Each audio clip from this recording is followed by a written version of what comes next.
hello बोल्नु न hello अलि माथि माथि माइक माइक माथि अलि माथि गर्नु न अझै माथि मुखमा क्या मुखमा हेलो हेलो हेलो बोला न बोला बोल्नु न खै त हेलो गयो तपाईँले हेलो आउँदैन उसै हेलो हेलो हेलो हेलो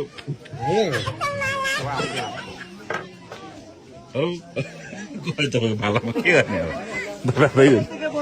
यति बोल्नु हेलो यति बोल्नु ल यहाँ भएका स्कुलका बच्चाहरू हेर हामीले स्वेट्न गरेको होइन गरेको हो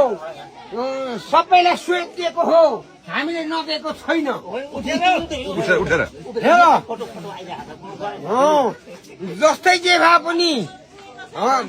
सबैभन्दा तुएको मान्छे मुह लास्टमा पानी खाने मुह भए तर पानी खाने भए तापनि तर किन दुःखको मान्छे छुमु त्यसमा सबैले चित्त बुझाइदिनु होला यसमा होस पुर्याइदिनु होला किन न मेरो छोरा छन् अब नातिनीहरू पढेर जम्मै पहिला गए छोरीहरू पनि सबै पहिला गए मैले के गर्नु होला यसमा स्थिति बुझाइदिनु होला नमस्ते